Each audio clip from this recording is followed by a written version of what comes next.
Welcome to the Weekend Warriors Fishing Podcast, presented by 13 Fishing Canada. Make your own luck. We're here to scratch that angling itch and talk everything fishing. Join us as we sit down with special guests from across the industry. Now, here's your hosts, Logan Lewis and Jesse Cadron.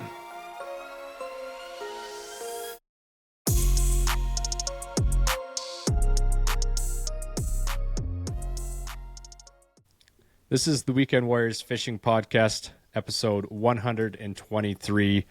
I am your host, Logan Lewis, joined by my co-host once again from the Northwest Territories, Jesse Cadron. How's it going? Hey, pretty good, Logan. That's good. Yeah, weather's decent. I'm getting tired now, getting a little burnt out. It's been a rough week, but we're getting through it. We're getting by. Yeah. We're doing all right. How are things down south? Things are good. Can't complain. Finally not in plus 35 degree weather. I was asking for plus 20, and we seem to be around there, if not a little bit colder these last couple of days. So I am enjoying that. But yeah, not too much new on my end. I got out to Last Mountain, surprisingly, the Last Mountain for the first time this year. I got a story to follow about that, and it sounds like you've got a story as well that we didn't tell each other before recording the intros here. So yeah, before we get into those stories, this is episode 123 with Paul Vecsei. That we're going with. I forget how he said it in the interview, but I'm sure I wanted to get that right. Okay, yeah, I wanted to get that right. Paul is actually up in Yellowknife, so this is one of the first episodes in a while where Jesse's closer to the guest than I am. So that was that was nice to know as well. But we covered so many topics in this episode. It's one of the most interesting listens. Like, I'll be listening to this one a couple times, I think. Just tons of great information about pike, grayling, whitefish, lakers, in canoe. Just so much information and different ways to think about lakes. It was insane. The whole time. Yeah. No, and I probably had a blank look on my face because I'm just trying to take in all the information. You're just absorbing like a sponge. Yeah. It's just every sentence that Paul said was just fascinating. I was just like, it was so cool. Yeah. I think the listeners are going to really enjoy it. Yeah, and not to just tease a little bit. Like, one thing he mentions was it worked in our minds probably because we've been at Lac Lamar, but talking about how much water there was there for these fish to roam.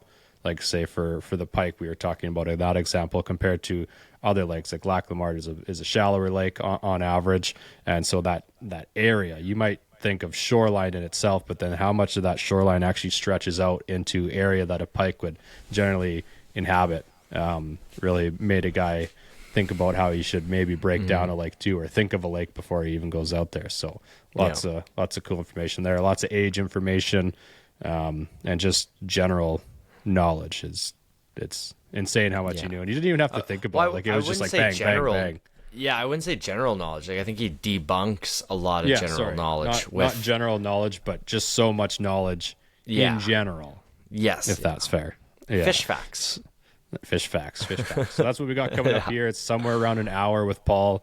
It flew by for us. All of a sudden, it was like 8 o'clock here or something like that. I'm like, oh wow, that one definitely flew by. So big thanks to Paul for coming on.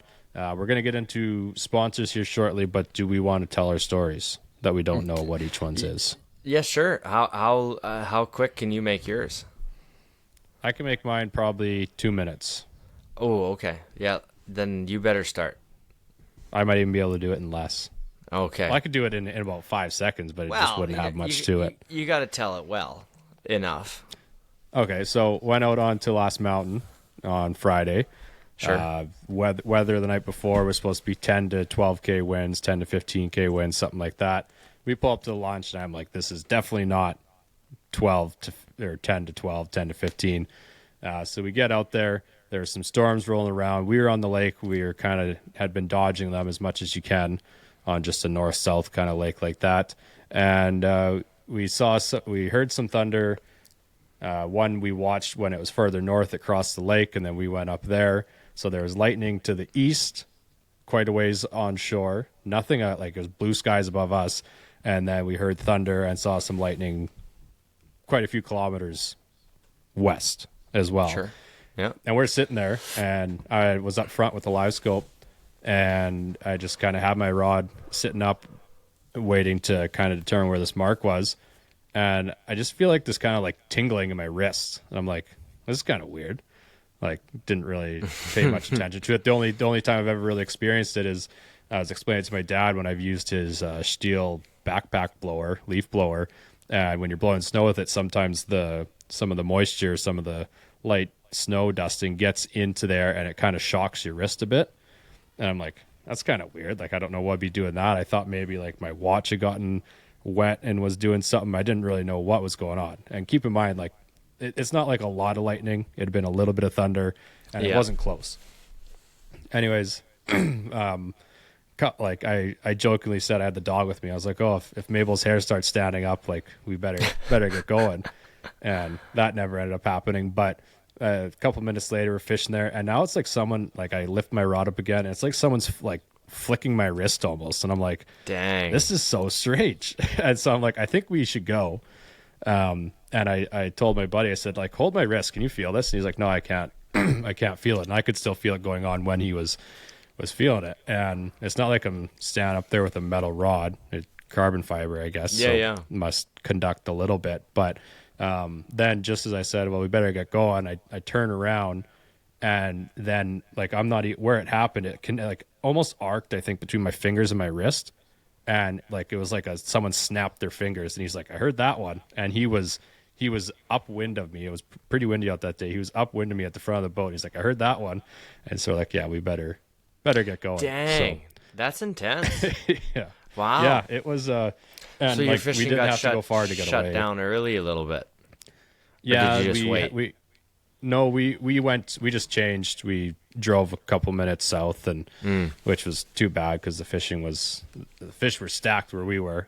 I don't know. We didn't really get to experience if they were really munching, but they were stacked compared to where we had to move down to. Dang. We did find some fish still. Lost a good one at the boat, but we were just out for the morning anyways. But yeah, that was interesting. That's probably more than 2 minutes, but I decided to dive in more. It was just over 3 minutes. I'm happy you didn't get struck by lightning. That's good. That's really me good. Too. And there was other boats out there too. I don't know if anyone else is listening that happened to be out there. And yeah, I was like, that's never happened to me, and I'm okay if it doesn't happen again. I don't mess with lightning, man. Even like guiding out here, I tell the guys, like, if we see lightning, I'm going ashore, or we're going in, or like I ain't messing around with that. So I don't blame you one bit for rolling out. I had that one day. We were kind of in like there's obviously bigs kind of everywhere, but we were in a bay where we were just catching lots of numbers, not necessarily bigs. And this mean storm was rolling in, and we weren't far from the lodge. So I'm like, we could kick back to the lodge. It passed in like half an hour, and we went back out. But when I was like, yeah, I think we should get going, they're like, oh, well, can't we just wait it out and battle through it? I'm like, I'm not battling through thunder and lightning for some 30 inches right now. And you can't fight that. You can't fight lightning. What are you gonna do? Like, oh shoot, no, you lose. What happens? Yeah. So that was my story for you. That I wanted to see what your reaction was. That's pretty intense. That's pretty good. Happy you survived. What do you got? You know what, Logan? My story, I'm actually going to save it for the outro, because I want our listeners to hear a little bit more about Lac La Marte. We talk way more about than just Lac La Marte. We talk about lakes all across Canada, a little bit, I guess, North America, a little bit about the sturgeon, but we didn't really dive into that. But I want our listeners to hear scientifically from a fisheries biologist about Lac La Marte a little bit, and then my story will kind of come into play more, I think. So I'm gonna hold out. And and this is what I'm gonna say. If you listen on Spotify, I'm gonna put a poll up. You can vote whose story was better. And I'm already in the lead because you have to wait for Jesse's silly outro. So we'll see how many people get there. You teased everyone, and now they gotta wait. They will, because this is such an exciting podcast. I was so jacked up the whole time talking with Paul. It was a treat, and I'm sure everyone listening now is really gonna enjoy it. So. Yeah, for sure. So before we hop into the interview with Paul, obviously sponsors as always. huge shout out to 13 Fishing Canada being the presenting sponsor of the show.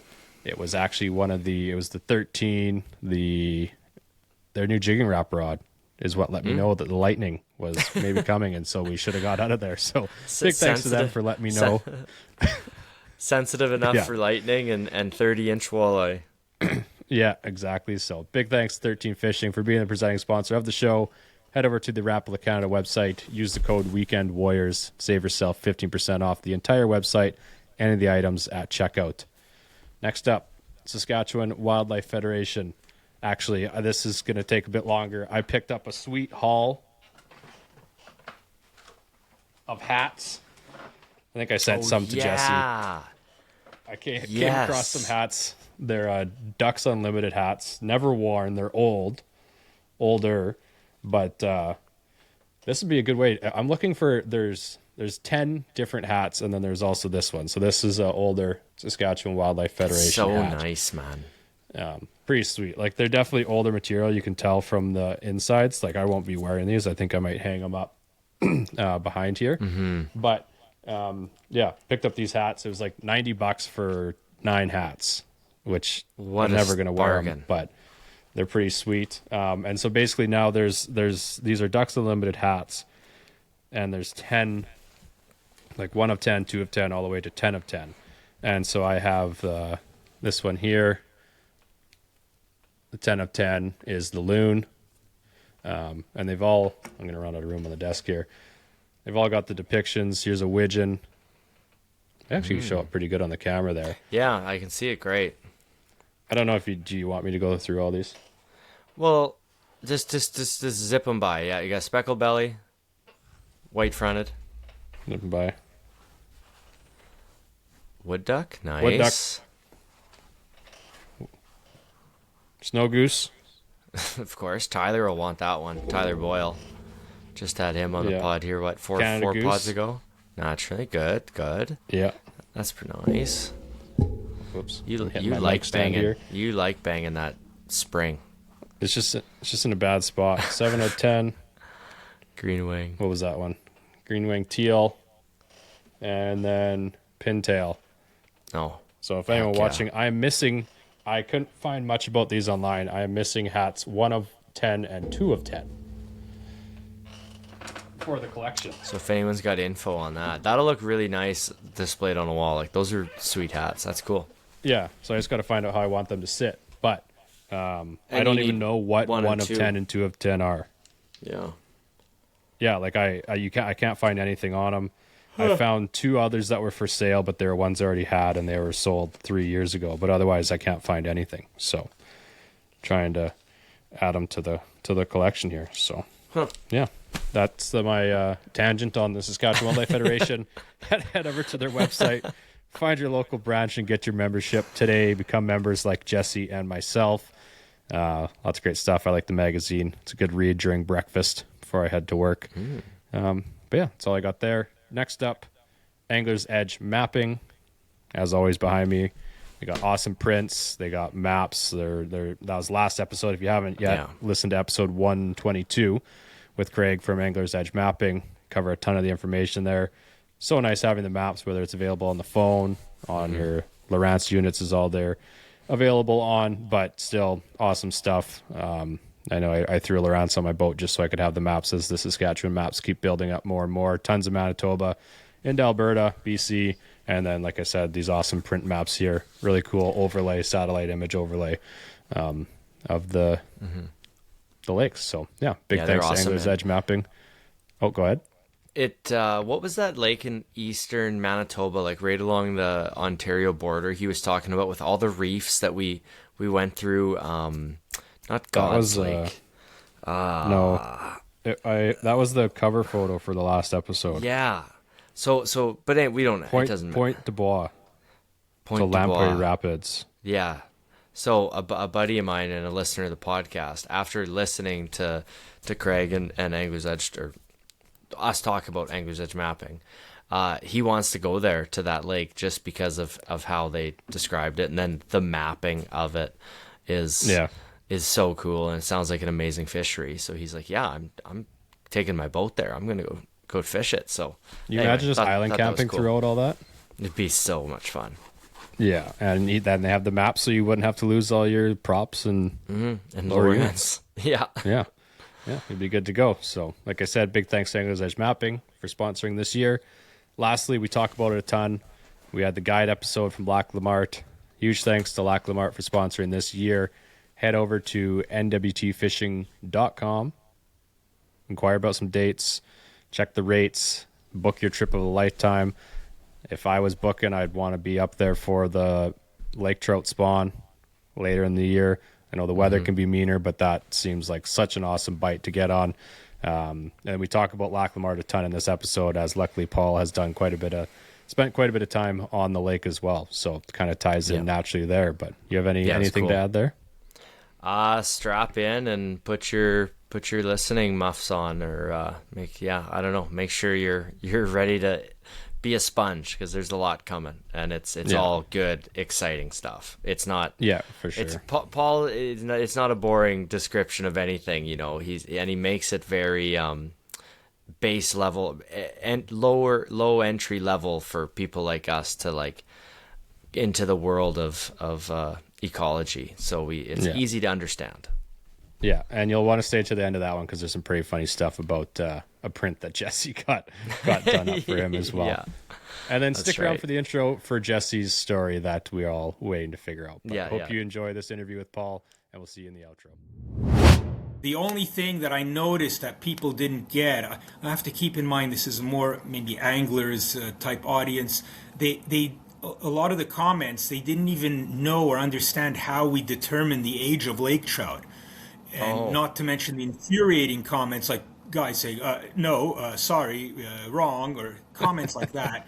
There's always going to be those people, though, right? Like, no matter what the aging, if you want me to explain to your audience how we age fish, if we are in a conversation about how old do lake trout get, or whitefish, blah, blah, blah, and pike. Pike is a big thing. People can't believe they're never older than 18.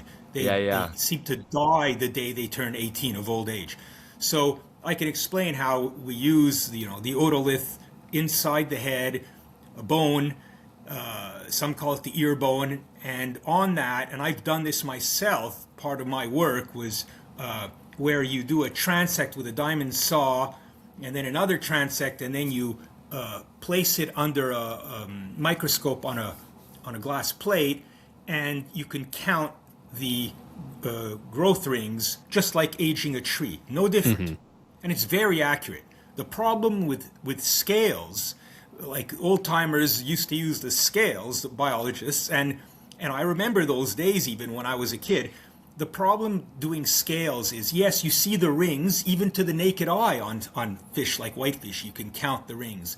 It tends to underestimate when you're dealing with really, really old fish. So when you're in the 30s, 40s range, boy, it doesn't discern properly. It's hard to make out those lines. So otolith aging is really the science now, and it gives us very accurate age estimates, which is important when you're a fisheries biologist, because remember, age and growth, how big at a certain size. So if you know the weight or length, it doesn't mean much unless you know its age as well. So for all my work that I do, growth and hence age determination is everything. Yeah, and obviously the fish has to die when you take those otolith bones, because it's beside the brain. Yes. You got to kill the fish to do it. Yes, exactly. But if you can't kill the fish, for example, if you're dealing with a listed species that's endangered or whatever, like I was doing with lake sturgeon in the Great Lakes, what is the way to age those? We would take the leading edge of the pectoral fin, and as long as you cut a little piece out very close to the base, because if you go further and further out from the base, you're losing some of those rings and you're going to get an underestimate of age. As long as you get it right at the base and you cut a little piece out, it's the same idea. You then look at it under a microscope and you can count just how old that fish is. So there are ways to do this. On long-nosed suckers, fin raise is a common way also. So, But in fisheries work, especially lake trout, the way to go is to get those otoliths out and get the age based on that. Right. Yeah. No, that's fair. On Atlantic salmon, you don't need to. They're very short-lived fish, so you can get by using scales. Same with Pacific salmon in general. Right. Okay. Well, that makes sense. Well, yeah, I think we're going to have unlimited stuff to talk about, so I think we'll be good here. The only other question we have before we start and kind of really get things rolling here is, how do you say your last name? We just like to ask that to make sure. Vecsei. That's on you, Jesse. Well, I mean, I think there's been some good stuff already said, Logan, as far as like where you're gonna cut the pot this in. Yeah, I mean, we could start right from this is how you age the fish, because I honestly think we're already into it. Yeah, we didn't know it, but we're in it already. We're in it now. There we go. And before we get into it further, I think, Paul, it'd be good just to give a quick background of you and your work that you've done and where you live, just so our listeners can get to know you before we dive deeper into your research and all this fun fish facts. So, background. I was a kid who hated school and only liked to go fishing. And that's about all I did from age 10, 11 on. And eventually, in fact, I didn't even like science in general. Biology interested me, but I thought I could never become a biologist because I hated science and math especially. So I avoided anything in school that had to do with that. So I did a degree initially, a specialization, which was a year longer in geography at university. But then after my geography degree, I switched over to zoology and then went hardcore in ichthyology at University of Guelph, which was brutal, but I got through it, and did a master's on lake sturgeon, and then did my PhD on lake sturgeon of the Great Lakes, Muskegon River stock in particular, and general life history stuff and migration and population dynamics was the topic of my dissertation. And then right after I finished grad school, I moved back to Canada. I'm from Montreal originally. And I moved up to Yellowknife, which is on the shores of Great Slave Lake. And we got lucky in that while I was a consultant, we actually got a lot of research funding from the Canadian government, and we discovered some neat stuff on ciscos and the diversity of ciscos, which was not documented, yet. So in this age of biodiversity, which is really the flavor of the times, it was remarkable that this late in the game, there are places in the fish world, in North America, imagine, where there's all these cool discoveries yet to be made on cataloging the diversity of fish that we have. So we worked on ciscos, and ciscos, by the way, for your audience, it looks like a whitefish, but has more like a tarpon or herring mouth. Mm-hmm. So imagine actually a silvery, small little fish like this, but it looks like a tarpon. Mm-hmm. And it's in the whitefish family, and they're zooplankton feeders. So we worked on that for years, and at the same time, much of my work was on Arctic grayling, life history, and also pike, lake trout, and whitefish. So, okay. The grab bag of typical northern fishes, and especially what's important here in the commercial fishery, but also in the subsistence fishery, is the inconnu, which is, a giant whitefish with a tarpon mouth, in Alaska known as shefish. So that's an important fish that we have, and I've done quite a bit of work on those as well. Yeah, I think that's a bucket list one for me, and you haven't caught one either, right, Jesse? I've yet to catch one. No, I did stop by the Frank Channel on my way up to the lodge or driving up this spring in hopes of catching one or seeing one, but was not lucky enough. not successful. Yeah, I think there's lots of ways we can go here. I think right in the intro there, you're talking about no pike reaches over 18 years, it seems, and we'll be getting to some lake trouts and everything else after that. But I wanted to kind of go back to that because that's something that obviously Jesse's main gig right now is going for these pike. And there was a 50-inch silver named Benji.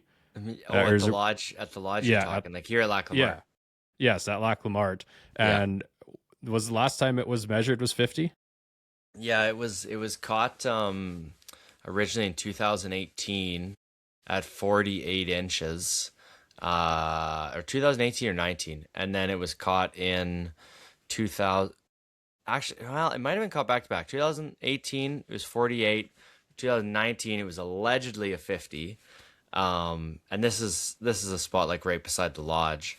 And then in 2023 or 2022, Zach Brown guided it, and it was legit 50 on a bump board on video. And then we had seen it the year after that, but haven't seen it since. So it's died of old age for sure.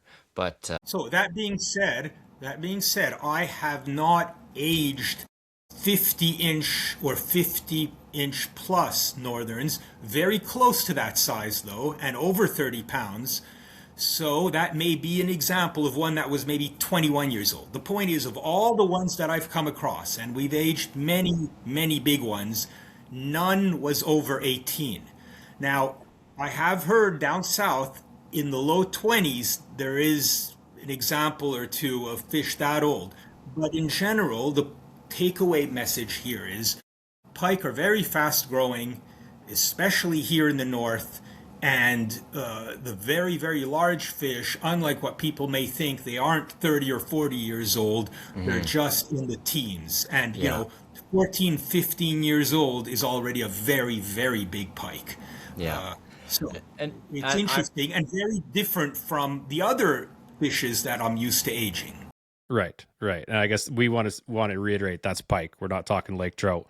Don't want people to be thinking, these lake trout are young too, but because we'll be getting into that as well. Or but I guess I was kind of whitefish, wondering, or whitefish, just kind of wondering, Paul, how much of a statistical anomaly would you think that 50-inch silver is? In size?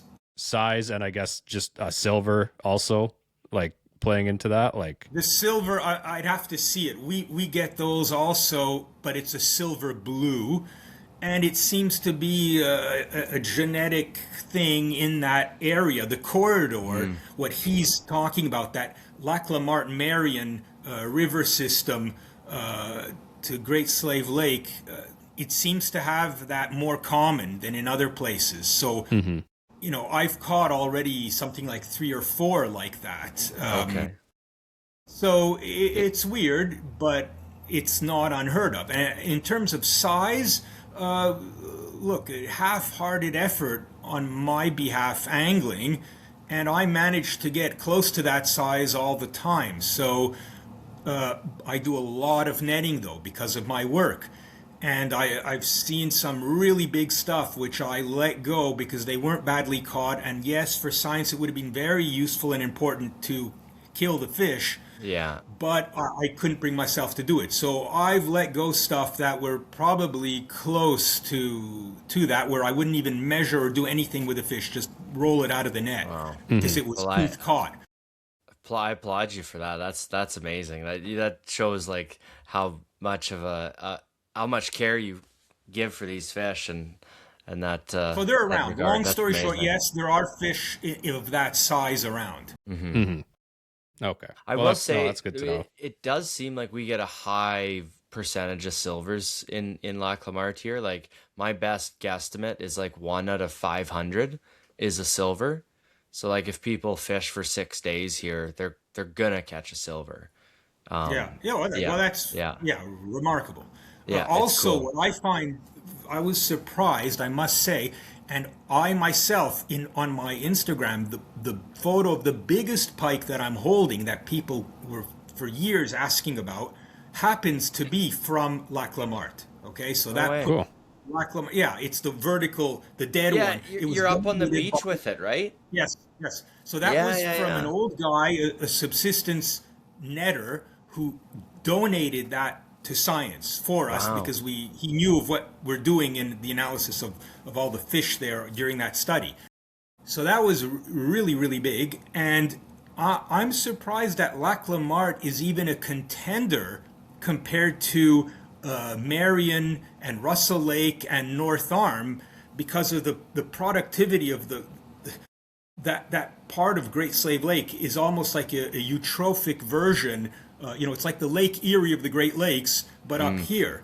While Lac La Marte is, I always considered it somewhat less productive in terms of production overall, and yet it does produce huge pike and Yeah. quite big lake trout as well. So that's an interesting and unique thing.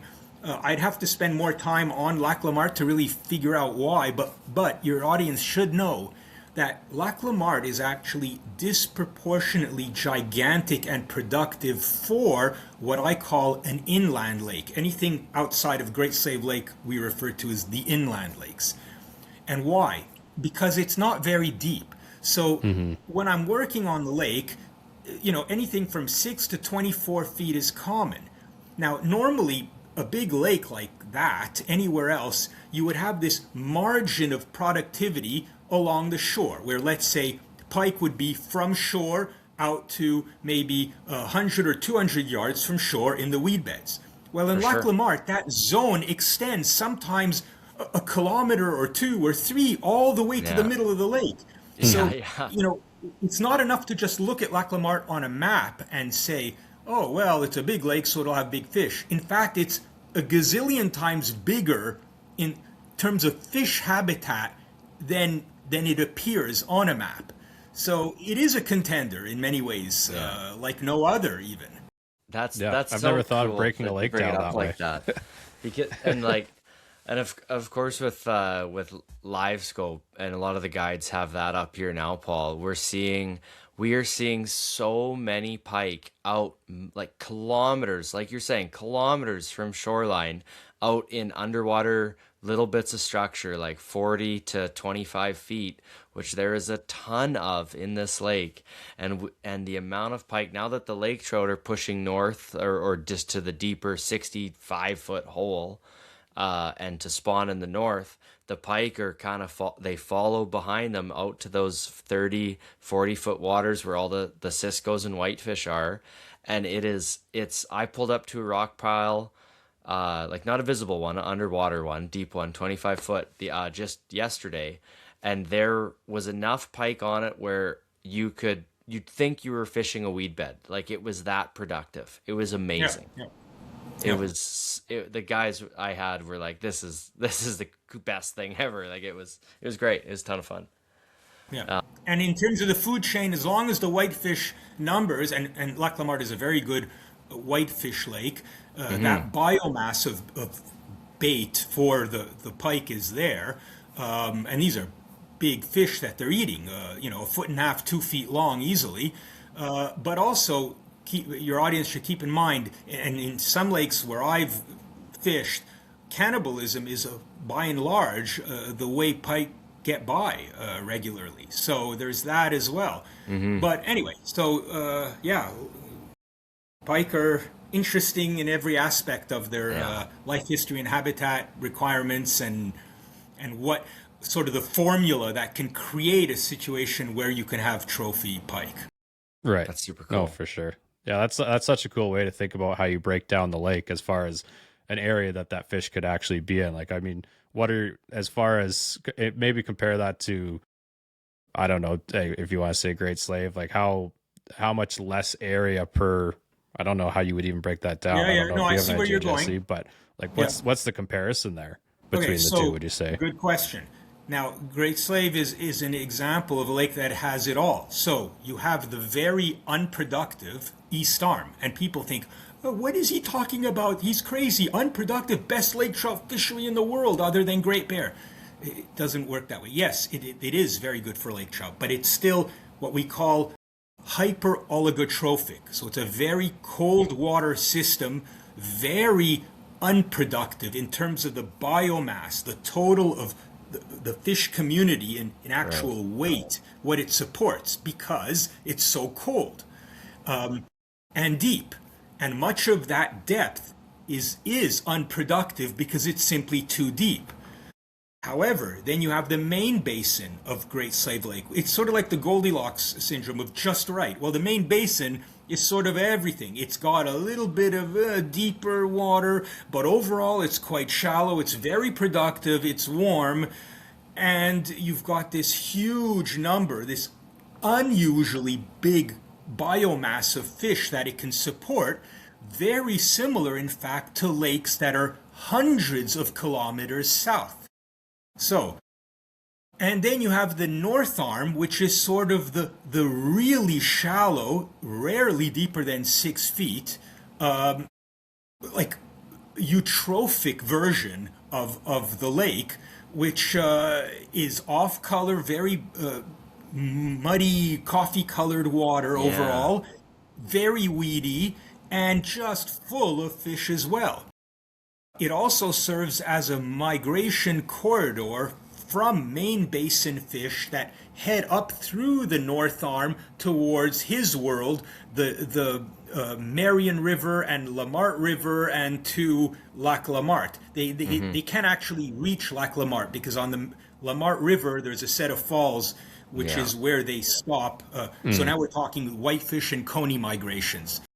Now that's very important because those stocks of fish that are using the rivers to spawn are what keep the lake so productive. You have a combination of lake spawning fish, so lake trout can spawn in a lake, so can whitefish, but then you have a proportion that actually migrate into rivers to spawn instead. So you have an enormous number of fish that are thus supported by these options.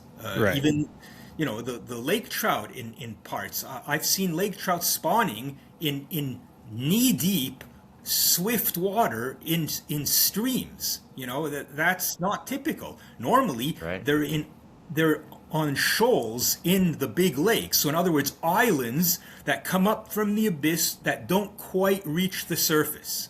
Imagine. That's what lake trout typically spawn on. But, they've adapted and evolved in so many interesting ways here. Right. Yeah. No, that's, again, just a crazy way to think about it. And so with lots of that area, how much of Great Slave would you classify as, I guess in quotations, dead water? Would that be okay? So good question. The East Arm has many areas that are over 1,000 feet deep, let's say.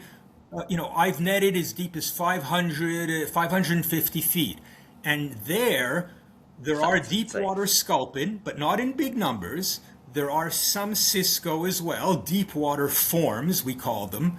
And, of course, what we call Ciscoette, which the audience knows from the Great Lakes. Not a Cisco, it's called Ciscoette, which is a form of lake trout adapted for living in the abyss. Okay. And that manifests itself in many ways. For example, the body fat, the buoyancy thing. So fish with an empty stomach can look like it just ate something almost as big as itself. Yet you open it up and there's nothing in the stomach. So it looks like a very chunky, fatty, blimpy version of a lake trout. Okay. But it is a lake trout. And the Ciscoette version, they don't get very big. Like their max size is just over 10 pounds or something, correct? Yeah, 10, 12 pounds, exactly. Which is a fair-sized fish for such a deep, dark, unproductive existence. True. Was and that what's interesting? Was that the same fish? I believe in the Great Lakes here a couple of months ago. I remember seeing something on Facebook about like the oldest recorded lake 62, trout. Yes. So okay, wow. Now I can't remember if it happened to be a Ciscoette, which was 62 years old, or just a lake trout that they caught relatively deep. I can't remember. And it was only 32 inches long or something. It was not a very big fish. Wow. Yeah. So the weird thing about the Ciscoette is the Ciscoette, as we call it, isn't the same as in the Laurentian Great Lakes, but the Ciscoette will evolve independently in any mega system. So it could be in Quebec in a huge lake like Lake Mistassini, or it could be in Great Slave Lake in the Northwest Territories. As long as you have a food source in the abyss, the lake trout will adapt and become this what we call ciscoette.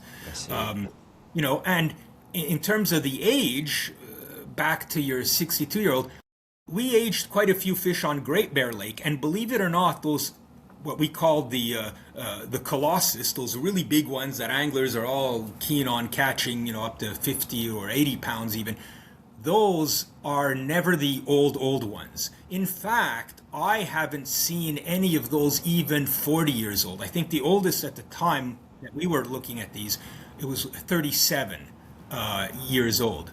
However, what they call the butterfly, the ones with the huge floppy fins, and they have an overbite, so the mouth, the top jaw lip goes past the bottom one quite a bit, and those guys eat primarily snails, but they're generalists. They'll eat even insects off the surface on a calm summer day.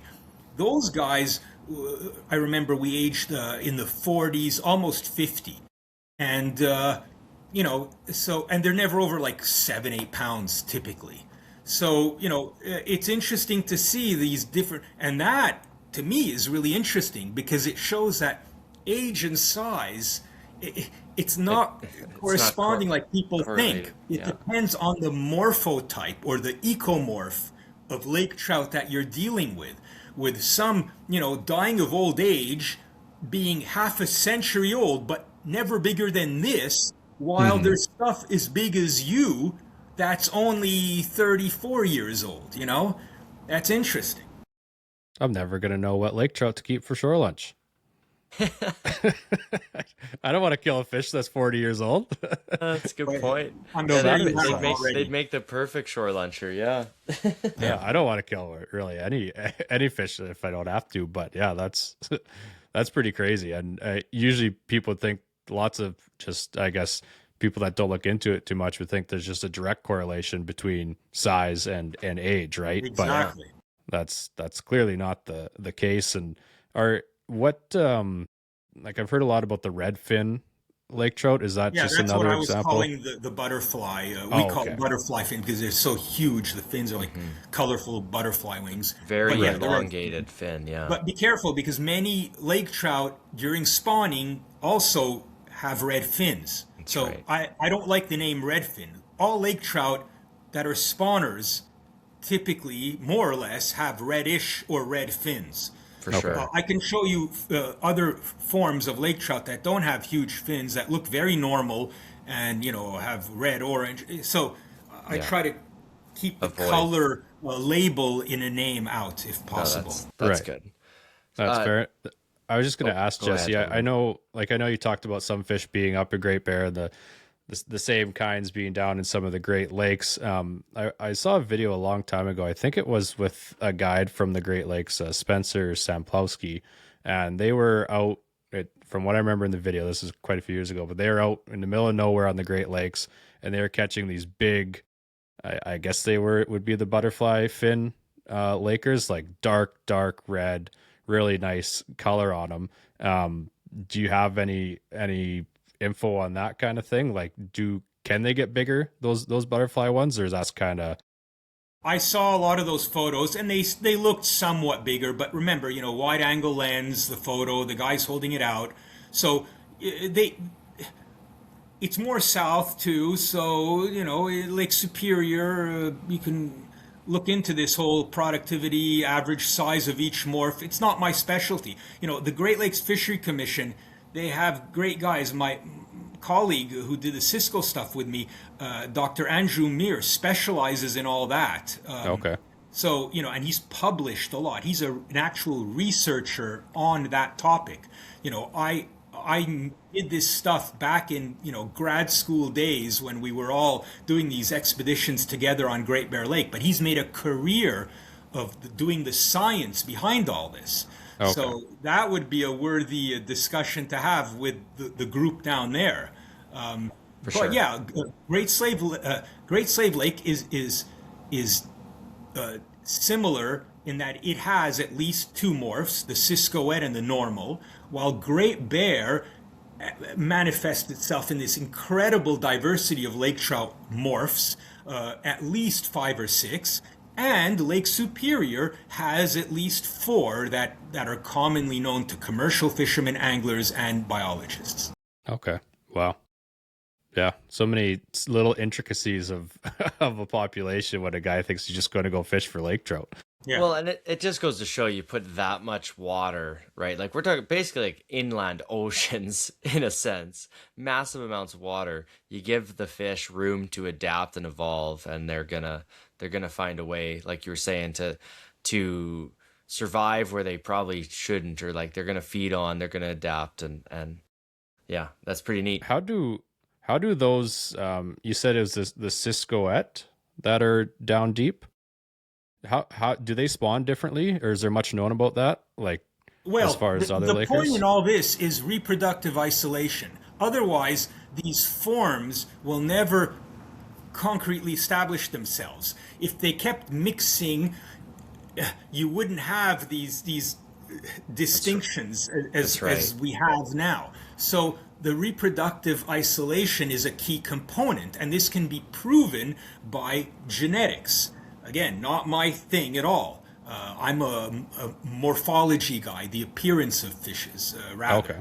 But, a geneticist can show that these fish are indeed represent a distinct stock compared to other ones in the lake. And the Ciscoette, for example, would spawn at a different time of year in a deeper portion of the lake. For example, that's just one separation. And then when you have something as big as Great Bear Lake, it can simply be area.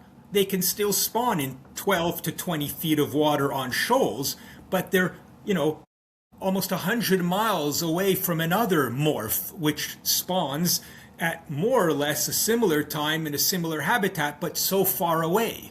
So there's many ways that these different morphotypes don't merge back together or ever meet even. Okay. And when you mentioned that you had netted up to 500 and some feet, when you put that down, and I don't know how long you let it sit for, but how excited are you to get back out there and check that? Well, that's what it's, if you're into this age of discovery and thinking it was all over like I did when I started in fisheries, and then to find out that lo and behold there still is this final frontier of discovery that exists, the netting is everything, because it doesn't discriminate. Like trying to catch them on rod and reel, you're targeting a certain species or form that you're more likely to catch. The net is kind of going blind in that whatever is there, it'll get. So for us, looking at studying this diversity in a non-biased way, and like whatever's there, we'll get a sample of in some numbers at least, the net is a good way to go, depending on our mesh size and everything. So yeah, it's exciting stuff. And when you're doing deep, what we call abyssal sets, on the bottom of the lake, when you're several hundred feet down, it gets technically it's a very complicated thing to do. I was hoping I was gonna bring that up, like the amount of rope that you would need. But then how are you're not just setting a 50-yard standard net. You must at 500 feet deep, you must be putting up several 100, 200 yards of net to at least make it We had worth it. Like the set I did, it was I think 650 or 700 feet of net, and then the amount of rope for a 550 foot depth would be well over 1,000 feet of rope because of the angle, the floats, the whole. It was tricky stuff, and it must have took you a few tries to get that right. No, No. we got it right off the bat, unknowingly. It was we weren't sure if it would work, but weird things happened. So we added some floats to the float line on the gill net to make sure that it would deploy like a wall properly. And those big yellow floats at that depth shrunk down to the smallest little weird, and these things are like rock hard to begin with. And I couldn't believe when we surfaced it. Like, imagine the pressure down there. It's amazing. And then Unreal. And yes, this isn't the you're ocean. This catching is a these lake. Ciscoettes down there Yeah. that are they live their whole lives down there. Yeah, Yeah. insane. Or deeper even. Right, I happen right. to catch at that depth, but who knows? They could be down at 850 feet at times, or down. It's been documented down to 1,000 in Lake Superior. Wow. Wow. Yeah, that's We have that's deeper than insane. that in Great Slave Lake here. So, Yeah. but again, 1900 feet, correct? yeah. And then you were That's talking insane. about the lake trout spawn there. Let's just say Ciscoettes and butterflies aside, like your uh, standard lake trout found all across Canada. Is there any knowledge? Do they spawn every year, or do they need a couple of years of rest? I've Yeah. always wondered that up here. Yeah. Because like for instance, just yesterday we were out jigging for lake trout and we catch this beautiful, 39-inch lake trout that appears to be female, like small head, like not an old looking fish by any means, but it's just skinny, railed out, and then like the vent of the fish is like pushing out. And it's like, so did that fish spawn last year and just hasn't got its energy back, or is there shed any light onto that ideology? So good point. Interesting stuff. I'd have to see that fish, but remember, Okay. there's a lot going on. You can have a big fish, huge head, skinny body, and it can simply be an example of senescence. Fish here, like in Lac La Martre, there is no commercial fishery on an industrial scale. So fish are dying of old age. And if you're fishing long enough, or netting like I do for my work, it's rather common to come across fish that are old and senescent. And part of that, in terms of their morphology, is expressed by the unusually big head in appearance and a relatively skinny body that people often say, oh, it's an unhealthy fish. Well, no, it's an old fogey of a fish. Now, the other thing about the spawning, is it annual or not? Well, that's a good point, and I'm glad you brought it up. Up here, it doesn't pay for fish to spend so much energy on gonadal development. So if they did so, they just wouldn't have energy left for growing. And this is called spawning periodicity. And in the case of lake trout, but fish in general in the north, that spawning periodicity is usually 2 to 3 years as opposed to every year like in the Great Lakes. Now that's important because you think, well, whoa, that means your northern fishes are spawning way, way less than the same species down south. Not necessarily, because remember, fish in the north typically live much longer. So, the idea is it balances out kind of. Yeah, it balances out. So, and it's a huge effort in terms of the allocation of energy and of resources that the fish obtains. Because we're talking put all like that into- 30% their body mass of Exactly, eggs. exactly. 25 to 30% can be the gonadal, development prior to spawning, and there's easy ways to see this. So when I'm netting in the same area and I'm catching lake trout of the same size, let's say many of them have eggs, they're about to spawn in like 3 or 4 days. I could tell they're close. However, in the same net, there are other lake trout that have eggs that are very small, and the gonadal sac itself is just a sliver instead of taking up the whole body cavity almost. And that's an example I show the kids, the students, or whoever is with us that we're teaching or giving a class, outdoor class on. And it's a good example of telling them, look, here is what we call in the resting phase, not about to spawn like the other fish that we're catching. Okay. That's so Yeah. cool. And so would that be true with pike as well, or because they're faster growing, shorter living, even up north, they likely spawn every year until maybe they get a certain size, until they get to the larger extent of it? I think for pike, the only annual spawning would be males, and this is hard to show. I'm trying to remember. When we looked at the gonads, even in the pike, it didn't look like it was annual, but more like every 2 years. Okay. There are, keep in mind, out of that, proportionally a small number of males could be annual. But typically it's 2 to 3 years. Whitefish follow that rule as well. Many examples, lake trout, cisco, all the fish up here pretty much.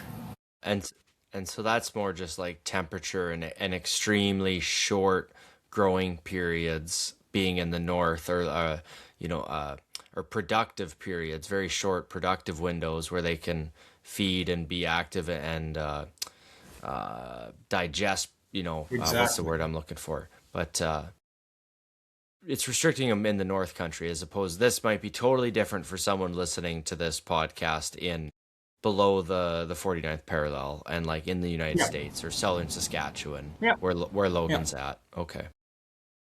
Yeah. So did I hear you correctly, Paul, that they grow faster up north?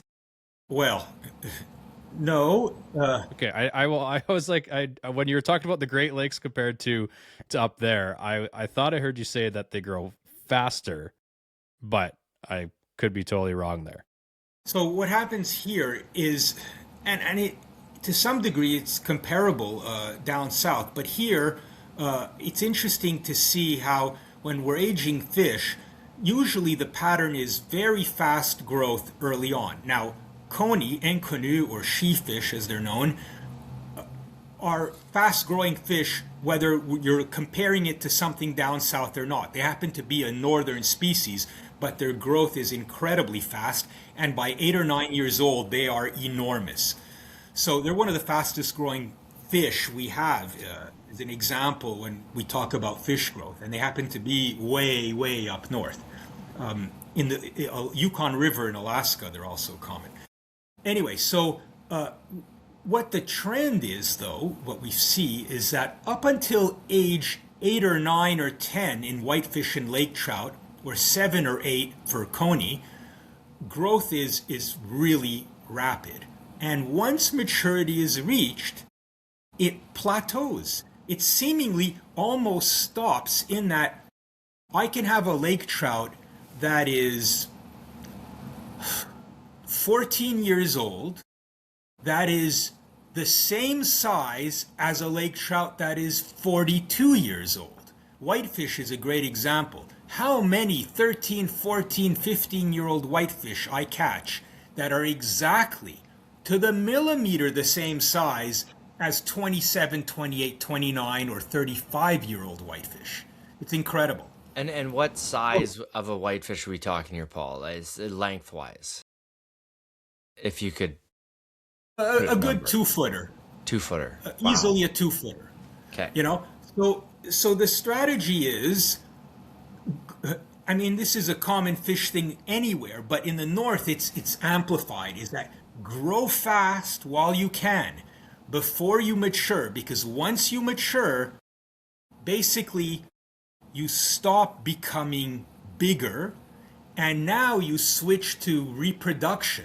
And because it's such a tough world in the north, you're not going to spawn every year, but you're going to spawn every 2 to 3 years. But because you're in the north, you just live seemingly forever, half a century. And in that half century, you have many spawning events that are identified to you in your lifetime. That's really interesting. Very cool. Now, this is known. Like, people always ask me about brown trout and how cool that is, and about all these gigantic brown trout that I've documented in my travels in Europe. Well, it's another good example. where the biggest brown trout aren't in the most productive, insane lakes. They're actually in weirdly small lakes in Austria in the mountains that you would think aren't that productive. Sure, they have a food source of little landlocked Arctic char, but why are the brown trout 30 or 40 pounds in that lake instead of like 18 or 20, which is already to me gargantuan? Yes. Well, the thing is, they live an extra year or two before turning into adults. So they're subadults or juveniles, technically, longer, and that's where that crazy growth is occurring in that stage. Okay. You don't want them to mature. Once they become adults, that's it. You know, the size is the size. Very Interesting. So talking about, let's just say a pike again, because we all love pike. They're sexually mature at that 6-8 years old. That's when they'll be matured. That's like when that plateau will start, roughly, for in the north. Like, let's say, Yellowknife, Lac La area. Yes, but remember, because pike are so short-lived, they, when you graph this out, it's a little bit steeper in that they grow very fast. They reach maturity, like you say, sort of 6, 8, 9, around that. And then it starts to level off more. But they're still getting bigger. They only have really, like, on average, 15 years. And they're dying of old age at 17 or 18. Yeah. Yet they're so big. Right. So it's got a tighter time period to work with all this. Right. If you want an extreme example of the other way that things work, the whitefish and lake trout are great examples of still maturing at 7 or 8, whitefish, or 9 to 11 in lake trout, and just then not necessarily gaining much in size and living, past older than, will be dead before the whitefish born today dies of old age, Wow. That's crazy. And sorry, Jesse, I was just going to say, I don't want to get away from the fish too much. We're coming right back to it. But I'm just hearing everything that you're saying here, especially to do with age and size and all that. How infuriating is it reading stuff online and whatever of what you would consider very, very common misconceptions that people take as the Bible, basically, when it comes to lots of people's ideas about fish? Like, how frustrating is that, seeing how much of it's wrong that's just kind of accepted as correct out there? What blows my mind is seeing some of the comments from the last podcast I did on lake trout is the certainty that people say things, and based on what? Everything. The only way to know. Told them that's how it is. Well, now it may be. In all fairness, there could be some very well-read people in the audience who happen to have a hobby of reading science journals and can debate this with people like me who study fish for a living. I haven't seen that, but rather people who just have their opinion on how things are. It's strange. I guess it's human nature to want to be able to explain things. And then, based on our observations, we often have ideas or jump to conclusions. It's hard for me to get used to. So I get rattled by it easily because I'm so shocked then by some of the things claimed or counter-claimed to something I say. It is what it is. All we can do is sort of have these kinds of communications between the science world and the public. And often people can be steered in the right direction on where to read up more on this if that's what they're really interested in, or if they doubt something I say, look into it more, and you'll see, more. You can learn more about the topic. Right. Yeah. No, I'm not here to convince anyone. I'm here to answer questions, and I'll stop at the limits of what I know or what I personally have experience in. Right. That's all I can do. Yeah, no, for sure. And that's something I've always, having lots of friends that are into the fisheries biology in different ways, I've learned to kind of just anything that I thought or I might think, just I really have no idea when it comes to so much of it. Like what you think you might know, and then you end up learning something else from them about, say, whether it's a walleye or something like that. You're like, that's totally opposite what I maybe thought, or a burbot or something like that, right? And I've just or learned to that never you had heard growing up.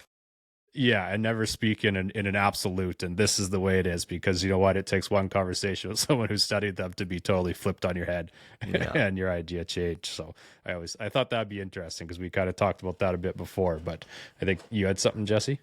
Well, yeah, I was just saying how Paul was saying these fish are reaching their sexual maturity and plateauing, and that correlates with exactly what Courtney Turpin had said about the lake sturgeon in Saskatchewan with their studies, that they reach that maturity, that like 50 to 55 inch range very quickly, but then they become egg producing, and then it just plateaus and is slow growth from there. So it's science. Science rules. No, for sure. I think we've kind of talked about pike and lake trout quite a bit there.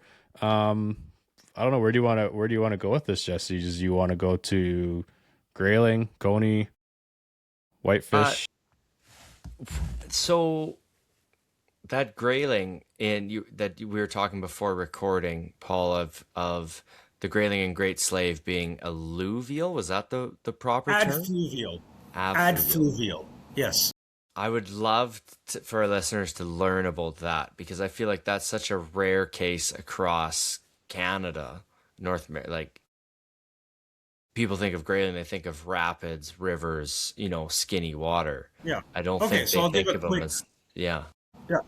So, quick rundown. Grayling, in large rivers, they can reside in the river year-round. There's deep enough habitat in winter in the pools of the rivers where they can eke out an existence and never have to migrate into a lake to overwinter. So in these big rivers, you have year-round grayling. They're riverine or resident populations. In Great Slave Lake or in big lakes, you can have grayling that reside in the lake, take advantage of the resources available, but when it comes to spawning time, oh boy, we've got a problem. They need shallow, swift water, gravel, cobble interface on the bottom for egg deposition. So what do? They enter what we call ephemeral and temporary creeks that are flowing beautifully in late April, May, and part of June, but almost dry up otherwise later in the year. Well, what do? They spawn, and very quickly, these eggs that are incubating in the gravel hatch in almost no time, in a week or 10 days. And then, shortly after that, the young of year emerge, and grayling is a great example of rapid development. And they really grow fast and stay in that little creek along the shores. And then after about a month or 25 days, they suddenly start to outmigrate. Now, part of this is the big enemy here is temperature. And these little creeks can hit 20, 21 degrees. And when I was doing the 7 years study on grayling, it seemed that sort of the 21 degree Celsius is the point of, okay, now the temperature cue kicks in, you got to get out. And they go. Now, typically, at that point, how large are they? Oh, around this size. Okay.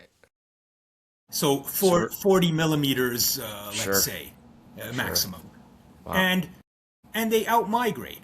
And the strategy is also, it's interesting because by being in these itty-bitty creeks, you're suddenly avoiding a whole host of predators that typically exist in other environments, So it's very much, I was shocked on how it looked like a hatchery raceway in portions of the creek where all you see are these little wiggly tiny grayling, 20 to 30 millimeter range, and not a worry in the world. So in Yeah. other words, in fisheries work, we say survivability is high, unusually high. Okay. And that's how it works here for the grayling. In the case, especially in the streams that I was looking at. Yeah. And so across Great Slave, you'd have hundreds or tens of these streams that the grayling are spawning in? Hundreds of Hundreds. similar situations, not just in the Great Slave Lake watershed, but in other lakes as well, where many of these lakes where people have never even been or gone to yet. I guarantee that you'll have the residing grayling in the lake, hence why they get so big, keep in mind. And yet, May 27th, you can be standing at not a stream, a creek, and you'll have these 2 or 3 pound grayling for a few days in the creek spawning, and then they return back to the lake. Okay. Super cool. And what age are we talking with these grayling? So grayling are not long lived. The ones that I've dealt with, and we've aged quite a few, it seems to me 12, 13 is when they die of old age. And you mentioned there that lots of this is in lakes that people haven't even been to yet, or whatever. Hardly anyone's been to them. I was kind of thinking before you even mentioned that, like, how do you end up there? How do you decide I'm going to go check out this? Like I just think of how hard it is to decide where to be in a lake, let alone now we're on dry land and then we're looking for these tiny little areas that this is happening. Like It depends where work takes you.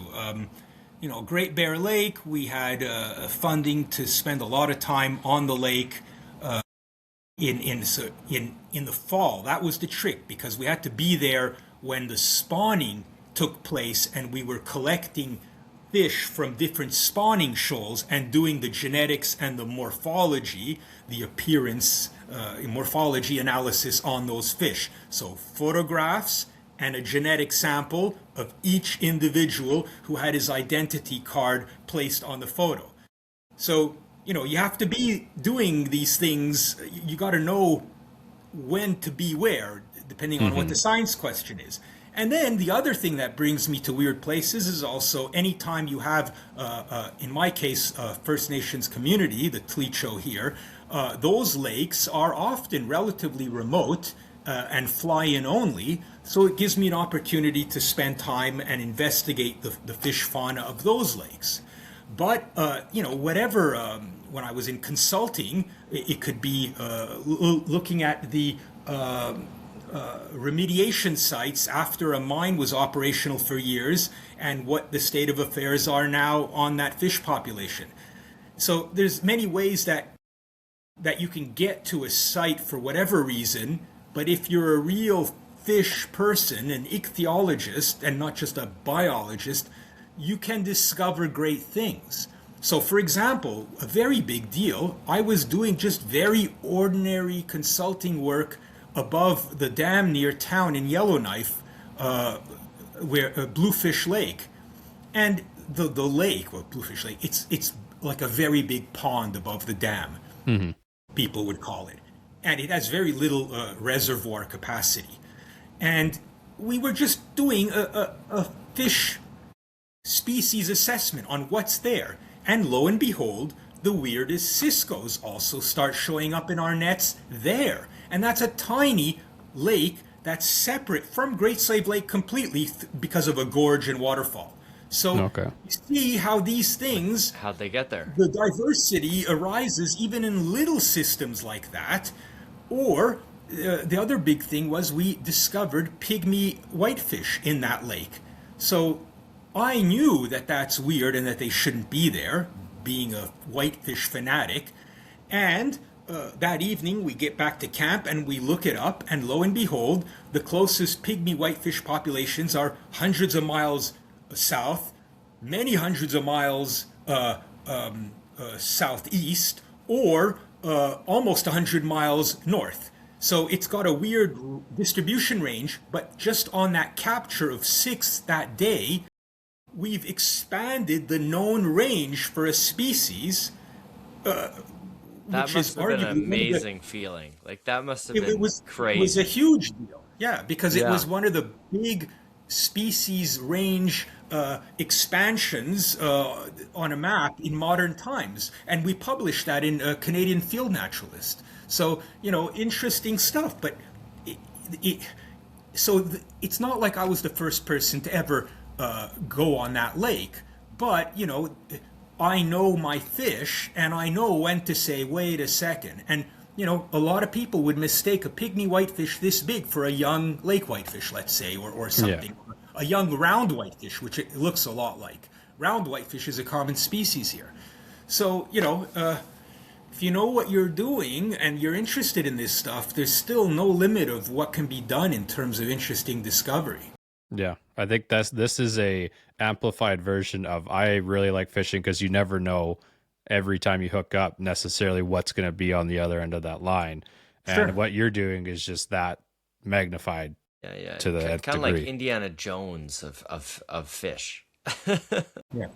Yeah. Yeah. No, that's insane. And how much when you like you said at the start there when you're kind of introducing yourself that all you wanted to do was fish when you were younger, and that's kind of all you did, and school wasn't necessarily your thing. So now that you've had the schooling, you're obviously still a fisherman at heart. How much does your fishing knowledge influence what you're doing with the biology side of things, and how much does the biology side of things influence how you fish now? Well, a good point. And speaking of what Jesse just said, the Indiana Jones thing, keep in mind, I'm giving you a quick version of all this. The expeditions are real adventures. So a lot of this work, the way it's done, is it could be a story or a film in itself, and just the hard work and the conditions that we endure to get the results that we get. Few people understand that. So it can be quite the adventurous life. Now, in my case, I happen to be into fish by fishing, but from an early age, I was, reading books on fish, and not just, reading In Fisherman or Fishing Facts magazine, like my friends were. I was taking it already a step further then. But, it just so happens usually the people that I know who are really into it and know their stuff, as kids, this early interest happened to manifest itself by fishing. Fishing was a way to connect to those creatures for me. Mm-hmm. And then snorkeling was another. So I did a lot of snorkeling as well, and fishing. Only as a real adult could I then study the discipline and go the route of university and become a fisheries biologist.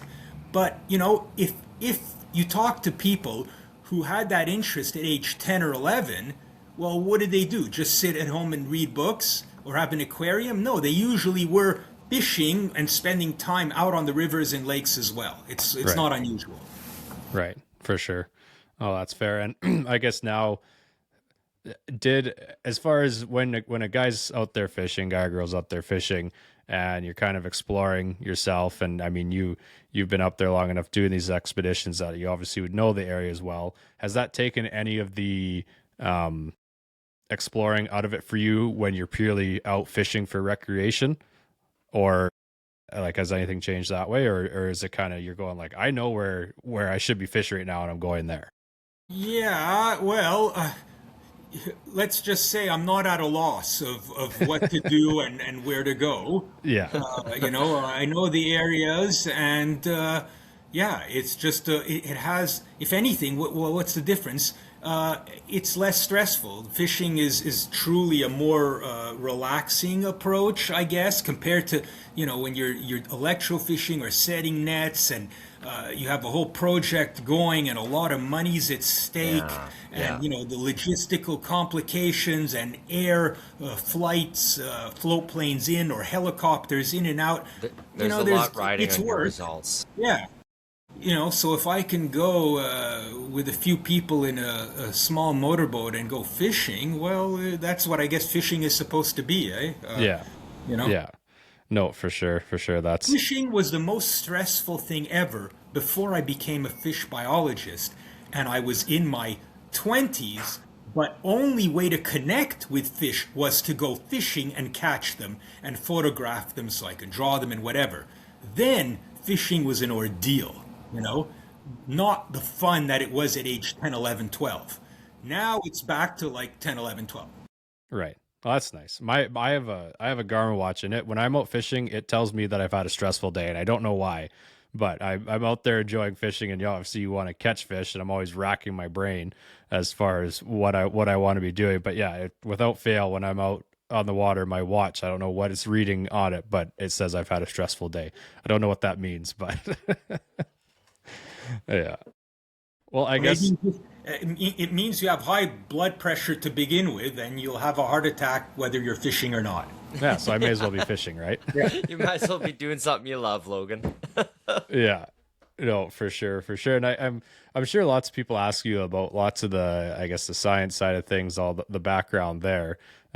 We've already had you for an hour 10. I'm sure me and Jesse could talk to you forever, but we don't want to take too much time out of your evening. But I guess for you personally, what's some of the, I guess, some of your most highlighted trips that you think back on that you'll kind of remember, like some of your, I don't want to say bucket list trips because those are ones you haven't done yet, but some of your top trips that whether they are recreationally or for work, what kind of comes to mind there?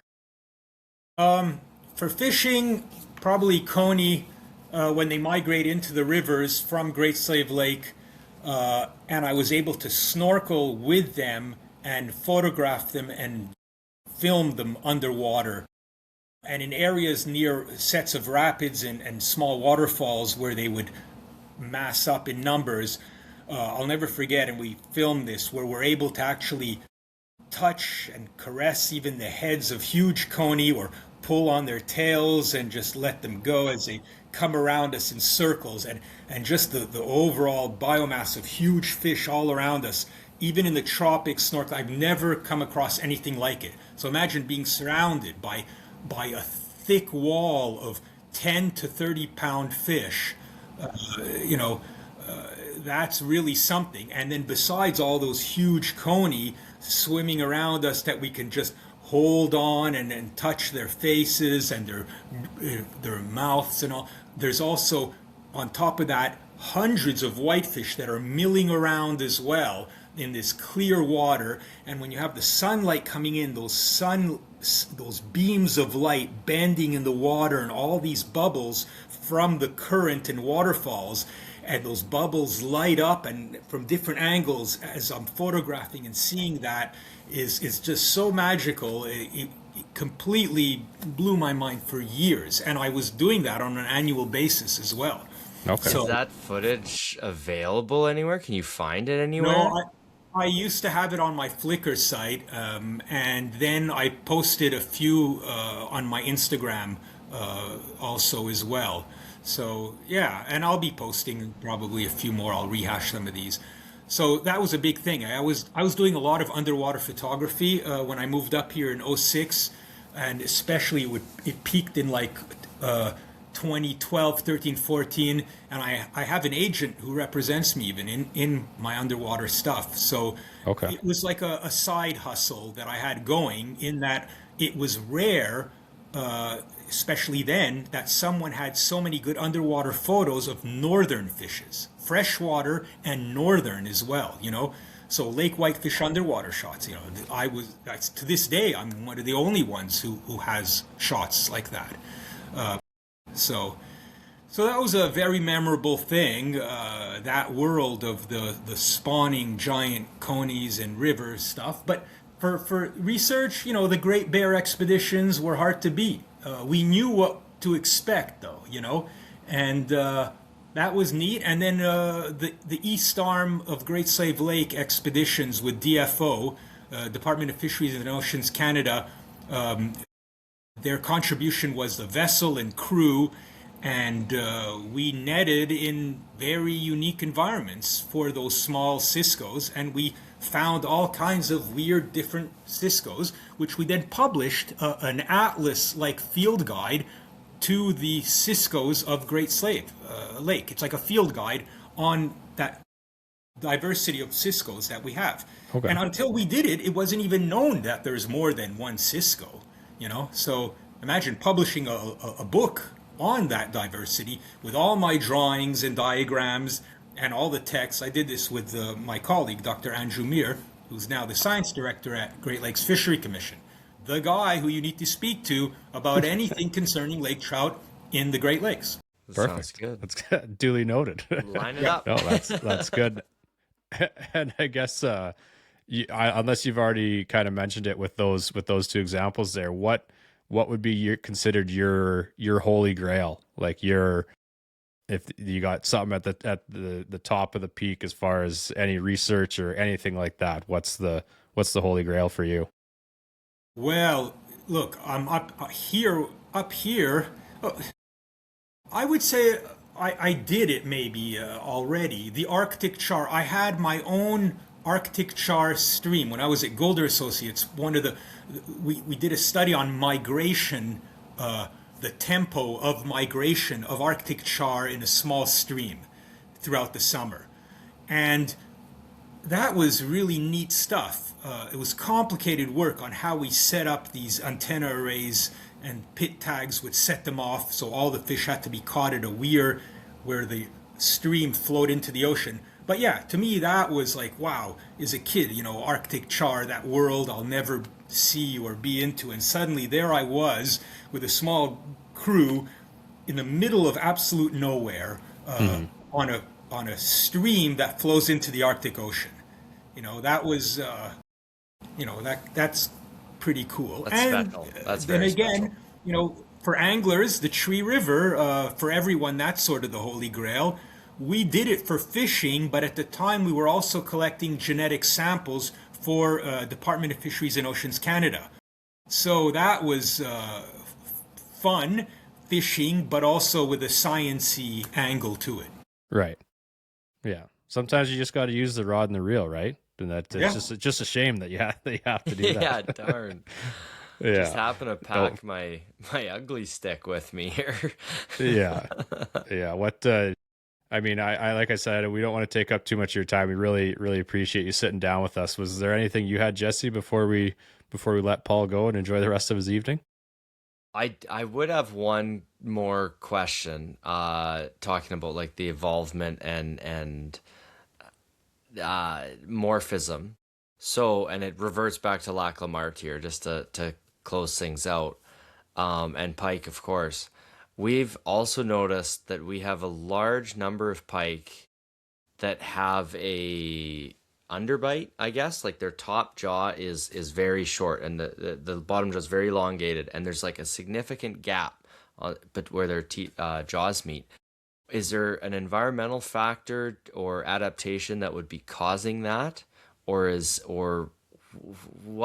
why would that be occurring? Any shed any light, or is onto that just like a big nose on a person or yeah, whatever, good right? question. Yeah. I don't know.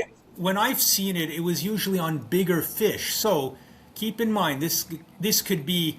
No, so I've seen it on like 28-inch pike and shore lunch fish, like 28, 30-inch. Like Okay. it seems like it seems like it starts at a young age. Okay, so it's something I was going to say that can be a developmental thing. So with age, it's amplified, and that it's not maybe as visible on 3, 4, 5 pounders, but on 15 to 20 pounders, it becomes more a trait of the fish. Okay.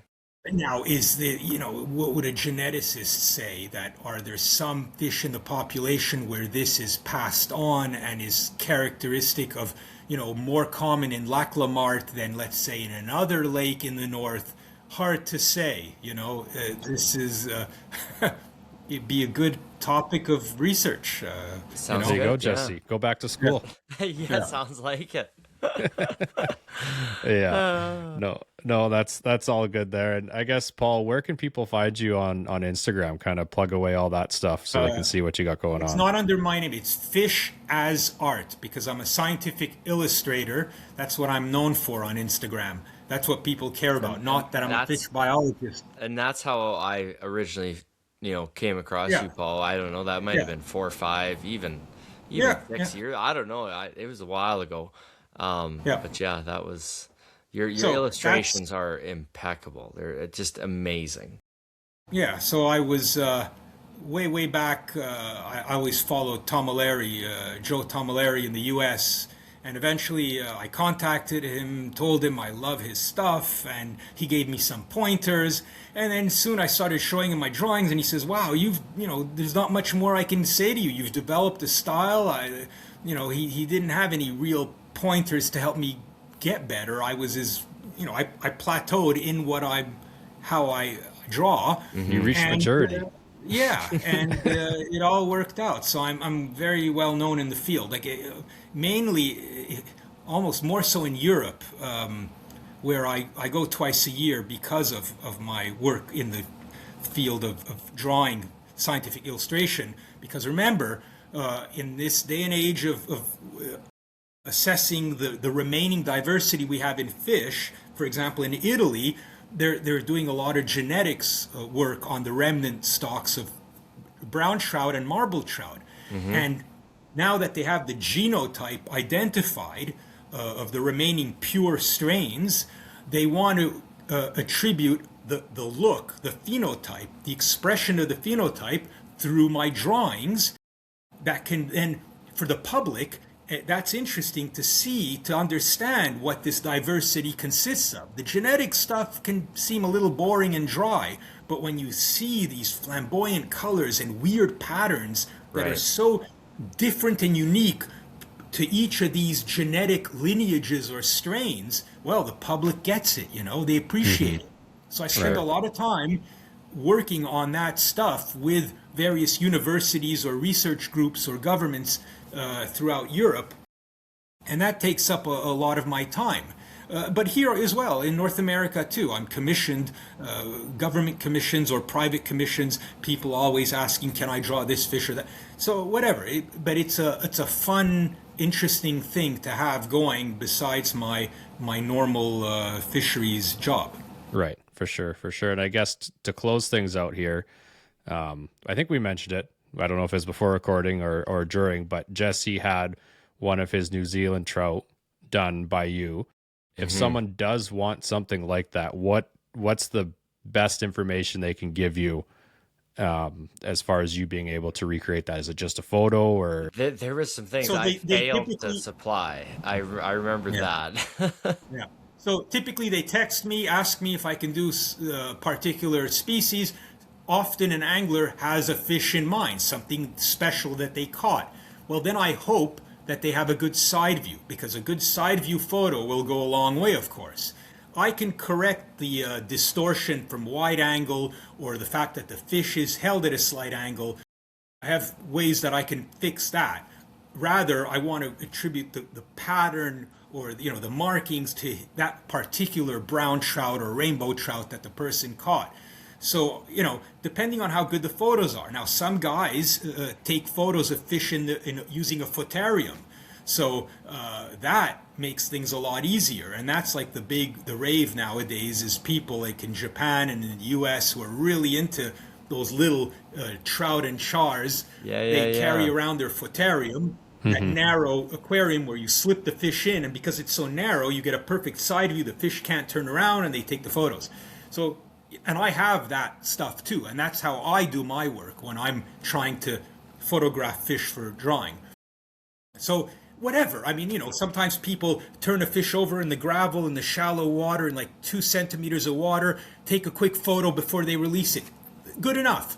So, the photos go a long way, long story short, and then, the size of the drawing is what we discuss, and we go from there.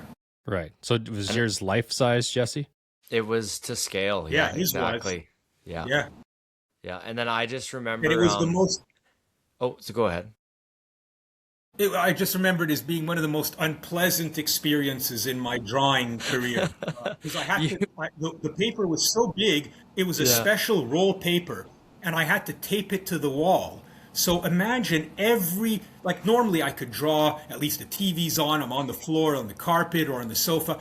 I had to stand at attention by the wall drawing, and it was just it.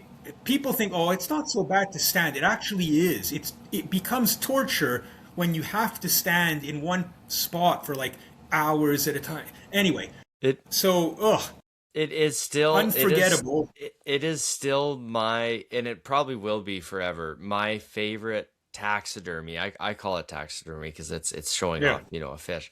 And I've got 6, 8 shoulder mount whitetails. I have a shoulder mount mule deer, pronghorn antelope, all sorts of things. And that fish that you recreated for me is my favorite, bar none, and probably will be forever. So But I do appreciate it. in all fairness, he did have relatively good photos. They were, typical fisherman holding side view, but it was workable. I mean, I remember the natural light was a problem because I caught the fish at night, so I was using I like know, a I know. headlamp Yeah, to put on yeah, it, yeah. and But thankfully I had took some regular flash photography just with my cell phone, not with my GoPro and headlamp, like just a regular flash, and I think that's what you used. I remember you saying like, oh, that's what I need to help get the color going because it was washed yeah, out from my headlamp. Yeah, exactly. yeah. Was it this one? I don't. Is that big one? It was not that fish. That was a different No. fish. Yeah. Oh, That's a jack. humble brag. Well, I Oh, believe I okay, I did see it post here. the actual the drawing once I got it framed because it took me a while. That's That the one. fish. Yeah. Yeah. Okay, yeah. The drawing. I was looking at the drawing there. Yeah, that's. Yeah, that. So you typically they're let to a smaller scale is what you Well, typically deal look, with. normally I draw small stream trout life size or bigger than life size. Hmm. But that monster pig that he wanted drawn was like, the size of a person almost. So that had to be done on special sheet paper and not my Yeah. Yeah, typical that's cardboard paper. for whoever's watching the video version. That's how big that was. So it's wider than wider than Yeah, Jesse, much longer than wider. Jesse is Yeah. wide. Yeah. So, but yeah, normally I draw, anywhere from a foot and a half to 2.5, 2 feet, that range. Oh, okay.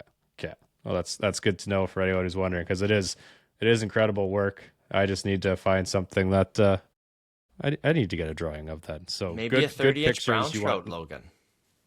maybe this fall? Who knows? There's a I love chance. drawing browns. Those are my favorite. There we Okay, go. I'll keep Some that in things. mind. Logan's got some wheels in play. He's got the gears turning for some big browns. So who knows what'll happen? Yeah, no, that's so you want good side photo. You don't really do you care as much about measurement of the fish? I couldn't care less. Okay, perfect. And just natural Be as big as he lighting for wants. the photo. I'm kidding. I'm kidding. Yeah. Yeah. No, that's good to know. I'll keep that in mind because yeah, I don't think I've seen yours in person, Jesse, but yeah, I've seen the pictures here and Yeah. pretty insane. Or I'll just have to go to New Zealand. Who knows? Mm-hmm. Find a fish there. But no, Logan, where do you live? I'm in Moose Jaw. Yeah, okay. Yeah, if you know where that is. If not, just like Yeah, 45 minutes from roughly. I Toronto. mean, Yeah. I know the geography of Canada, but I Yeah. just didn't know if you're in, talking to me from Guelph or Oh no. Vancouver or whatever. No, I'm in Saskatchewan, southern Saskatchewan there, and I was just telling Jesse before you hopped on here that I'll be going up into kind of, I guess, our middle area. I call it the north, even though it's only about the midway point to Saskatchewan, but going for some stock trout and whatnot around there here in October. So something I'll keep in mind for sure. But yeah, no, you guys, this is actually one of the first episodes in a while where Jesse's been closer to the guest than I have because he's Yeah, been true. up at the lodge there all summer. So Yeah. yeah. No, Huh. it works out well. But like I said, we appreciate you taking the time. This is basically an hour and a half here. So I know I can tell by Jesse's face he really enjoyed it. I know I really enjoyed it and the listeners will as well. So we really appreciate you taking some time in the evening to come on. Yeah. Thanks. It thanks, was Paul. fun, interesting stuff. And if you've got any follow-up questions, You are the audience. You know where to reach me. Yeah, for sure, Sounds for sure. great. And for anyone who has any of those drawings that they want done, reach out to Paul because you're not going to be disappointed. Episode 123 in the books. That was too much fun with Paul. Learned a ton. Like I said in the intro, I'm going to be listening to this a couple times. There's so much information to take in there. One thing that I maybe should have mentioned in the intro is to keep in mind that lots of this, that when we just get kind of going, not rambling, but going on a tangent, lots of what we're talking about deals with being that far north. Yeah. I know he does say a couple times being up here or this far north, but there's some people that might think, well, I'm down in, I don't know, southern Saskatchewan, and it could be a lot different for some of the stuff he's talking about there too. So that's something to keep in mind there. But yeah, other than that, so much crazy information. I don't really know what, like when I asked him what his holy grail was for his career or what he'd get to do, I don't know what my holy grail was of that episode. There was so much information. Crazy how, like, I don't know what the saying is. We only explored whatever 3% of the ocean or something like that. Like that's what that kind of felt like. Like even on our inland lakes, there's so much to explore and to find out about them. Like you said, you can still go out and make new discoveries. So I think that was kind of my favorite part. I don't know what you thought, Jesse. Well, I don't think there's. I mean, I don't know a ton of biologists, but I don't know if there'd be many people, especially in Yellowknife, that truly care and love fish as much as Paul does after sitting down and talking with him. Yeah. And then prior to recording as well for a little bit there. Like you can just hear it in every word he speaks. Like he cares about these fish. And then I love that, they were releasing the really big pike in their nets or their whitefish nets. I think he was doing aging, growth and age studies on the whitefish, and they'd catch some big pike because obviously the pike want to feed on the whitefish, and he just couldn't bring himself to bonk these fish, these big pike for science. He let them go, and I freaking love that. That was awesome. Yeah, no, for sure. That's something to.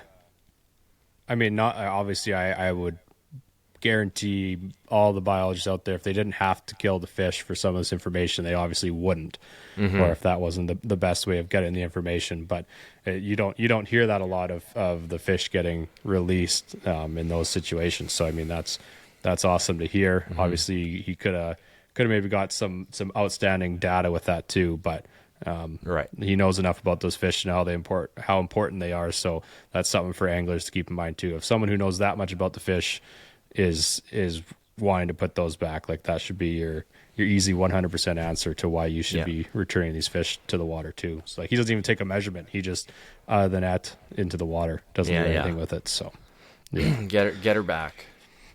Yeah. So is it story time for you?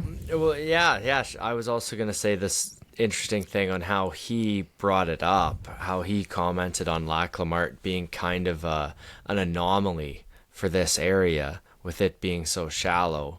And he had mentioned that, like, normally when you look at a lake, satellite imagery, you see the shoreline, you see the bays, and you think, okay, that's the amount of pike water for this area, and it's 100% true.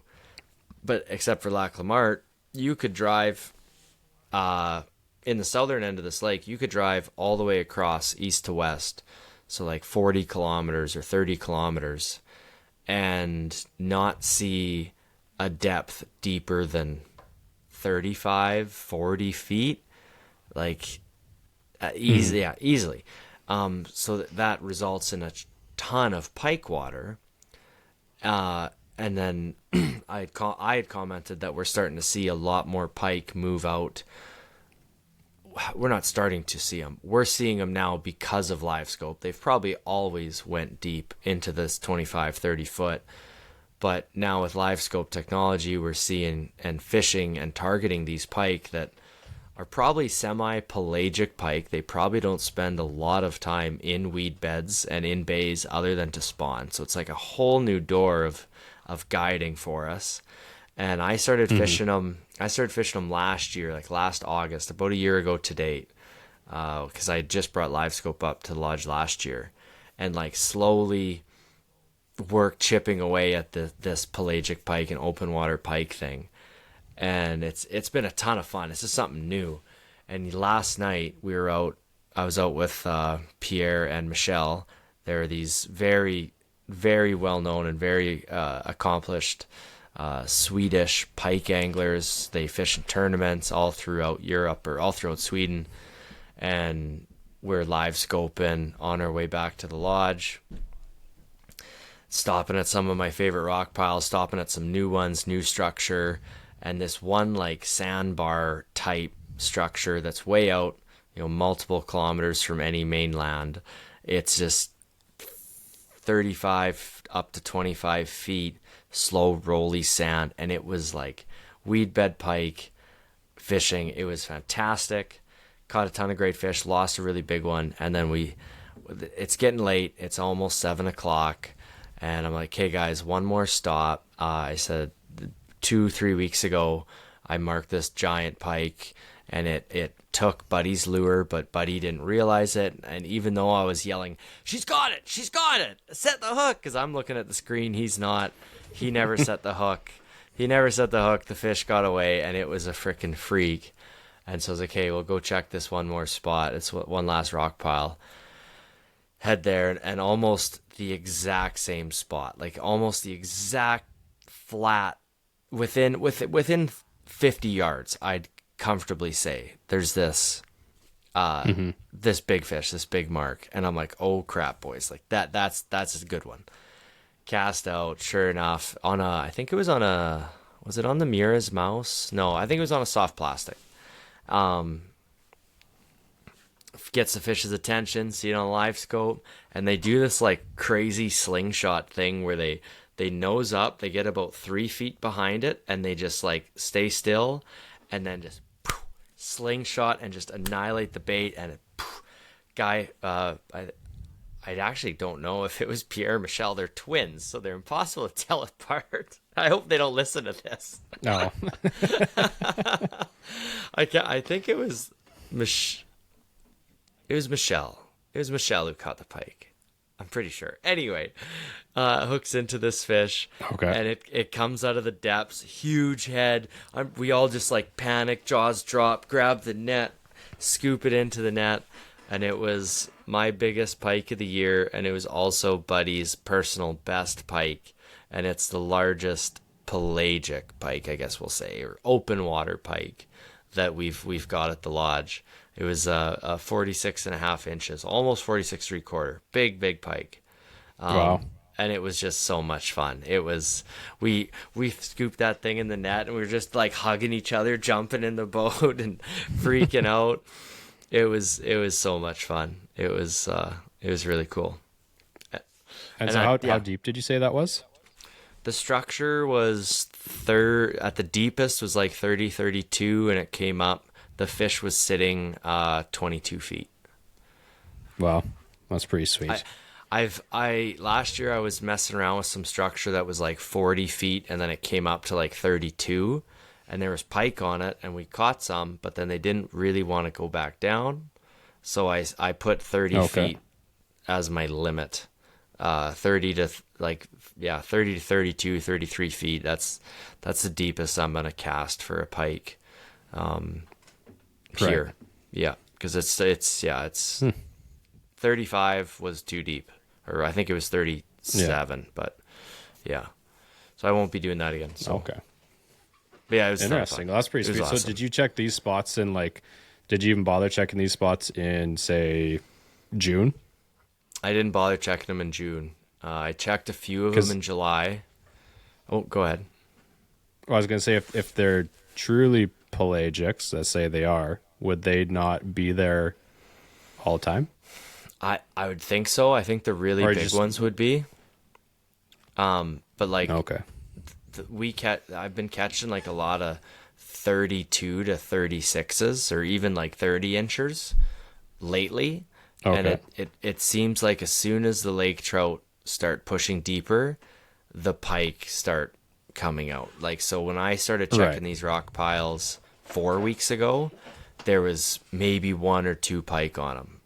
Sometimes some of them had none. And as the weeks go on, as the water gets warmer, it's like, oh, there's more and more every time. Right. And I guess I shouldn't say that they should be there anytime because they're pelagic. Obviously, they could be anywhere else. But am I correct that that just means they're not relating to the shoreline? Like they're just out in the abyss? Yeah. Yeah. And then, so another kind of thing, that 46.5 we caught was like super yellow. Like the color, Logan, you'll be able to relate to this. The color of like the rocks you drive over in like 6 feet of water here at the lodge. Yeah. Like that kind of pale yellow. That's what color she was. So it makes me think that she's like kind of matching to her. Relating to that. To her structure. Like she's not a weed bed pike or a black bottom bay pike. She's a rock pile pike. Right. And that's why she's that yellow. But I'm, like Paul said, it'd be great to have a paper done or a research paper done on Lac La Marte. So at the end. Yeah. Yeah. Well, I don't know who's going to win this vote. We'll have to see. But, I mean, it's pretty hard to beat a 46.5-inch pike. It was so Maybe cool. if I had gotten zapped, I'd win. But I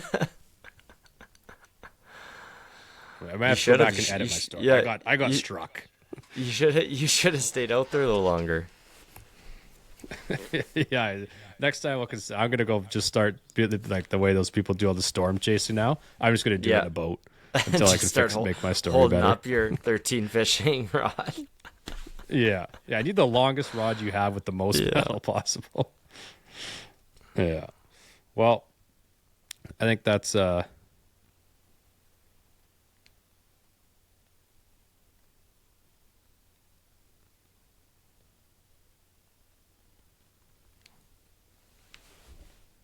Oh, he's back. He's back. Hi. You cut out there after I said I need the longest rod possible to try and fix my story, but I was just gonna say I think that's enough from us and us blabbing on. Somehow this intro and outro went like 25 minutes or something. So as to the length of the episode, we're pretty good at that. Yeah, no, we're having fun here. We hope you guys enjoyed that episode. I know myself and Jesse really did. Paul did leave it open to if there was other questions and stuff. We know where to find them, so might have to follow up with the part 2 here, as there's probably quite a bit more we could talk about or ask him about, and I'm sure he would have more than enough knowledge to spread around with all that. But like we said in the interview, we'd really appreciate Paul taking the time out of his evening. I don't know, it's still probably daylight up there till what, 10, 11? Yeah, sunset is 10:42. Okay, yeah. So he still had lots of evening left, lots of sunlight left. But yeah, big thanks to Paul for coming on. Wrapping things up here. 13 Fishing Canada, presenting sponsor of the show since the very beginning. Huge thanks to them as always. Use the code Weekend Warriors, WKND Warriors, to save yourself 15% off at checkout on the entire website. Lots of great iCast stuff coming down the line here. Keep an eye out for that. That's all we got for episode 123 here. Looking forward to seeing you in episode 124.